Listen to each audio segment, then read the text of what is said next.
Hey guys, what's going on? This is Kevin Muller from Cinephellas, and I am here to talk about a Nobly, one from 2005, no, made by Terry Gilliam, who did Fear and Loathing in Las Vegas, Brazil, and Thailand, and 12 Monkeys. That's that's the one I was looking for.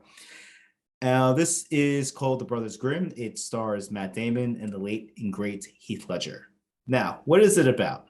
Set in the French-occupied Germany in the 1700s, you have the Brothers Grimm, Jacob and William, who are basically con artists. They will go to a village of unsuspecting and naive citizens, and they will create a ghost story. And then through special effects using ropes and everything, a filmmaker may have used back in that day, they convince the citizens that there is an evil entity and they're the only ones who can stop it. And they do stop it since it's all made up and it's all controlled by them. And, they get the attention, the fame, and most importantly, the money. Their con gets stopped when they are arrested by General Cavaldi, who brings them to Paris and, says, hey, you can't be doing this anymore. And the general's like, okay, there is a real threat. There are children going missing from a village, and we're going to send you there. And if you guys say who you say you are, stop it. Save the children. So they go to the village. Jacob is more in tune with the possibility of other beings, of other life, fantasy happening, while William is more logical and grounded, doesn't believe anything like that, thinks that there's something else behind this, someone's actually is doing this.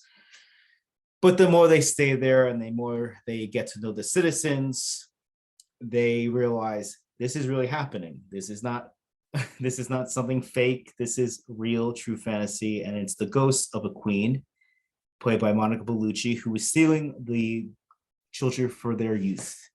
Now, Jacob is played by Heath Ledger, and William is played by Matt Damon. When he was announced to be the Joker, there were two performances that I leaned against to ease the shock of him being playing Joker. But we all knew how that turned out. He was fantastic, memorable, still talked about. It was this movie, and it was also The Lords of Dogtown, two movies that came out in 2005. Here we get to see Ledger as a physical comedian. He's extremely gifted. He reminded me of a silent movie star. I was more attuned to it the second time I was watching it, and he saves the movie. Damon's good. I'm not saying Damon's bad. Damon's good. He's more logical. He has more of his comedy is more sarcastic and nihilistic, while Ledger is more foolish and, as I said, physical. And he does great with it. The problem with this movie is Terry Gilliam is a director who is out there. He's not a mainstream director. Fear and Loathing in Las Vegas and 12 Monkeys, I think, are his most accessible movies to mainstream audiences. And even then, there are touches of weirdness throughout those two movies. And what I think happened here was he had this great vision. And you see the vision sometimes. There are basically hints of it, because he takes the Grimm fairy tales and he injects it into the story through the use of the Big Bad Wolf, the Gingerbread Man, and many others. But the Gingerbread Man sequence is still awesome, in my opinion. If you've seen this movie, I love that sequence. It's creepy, it's weird, it's Gilliam.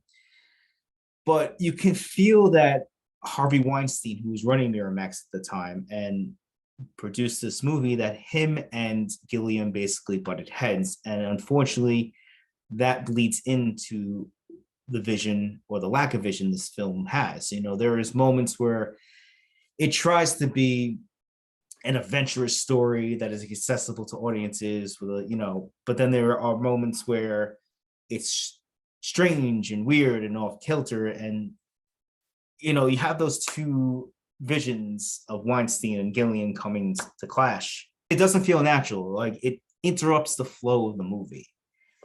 And I think that if Gilliam, had more access to what he wanted to do, I think he would have I think this movie would have been a lot better. I remember loving this movie when it came out in 2005, but when I rewatched it a couple weeks ago, I more of the flaws came to surface.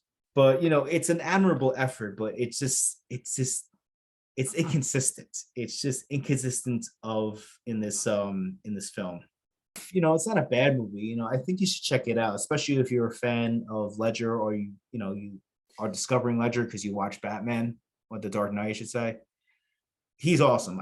He got me through this movie. It's a long movie too. It's 2 hours and it drags. It drags in parts. And the special effects aren't that good, but I don't really mind that because the special effects, when they work in the way of the weird vision that Gillian is trying to project.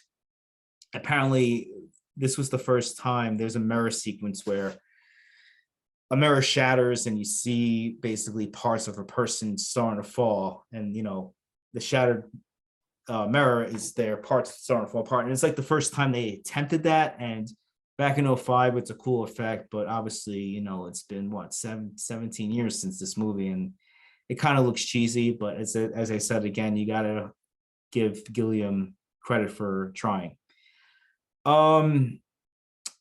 Yeah, so if I had to rate this movie, I would give it 2.5 hair pieces out of 5. There are flaws in it. It is a missed opportunity, and you were watching a movie that you're like, oh my god, I wish Gilliam was given full control. Like, I wish this was a Netflix movie, or like he went to a Netflix type studio where they were given free reign to do pretty much what they want.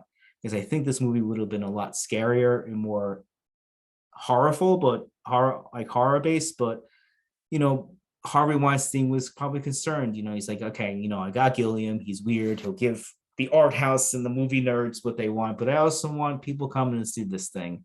So I'm gonna basically kind of be a blockage in his creative force. And once again, you could see it, unfortunately. But otherwise, it's not a terrible movie, just kind of a forgettable one. And but as again, watch it for Heath Ledger. He's great in this movie.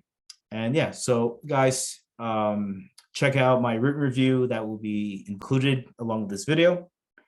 And I'm Kevin Muller. Come to the site, look around. We got a lot of good insights on film and TV, and tune into our podcast.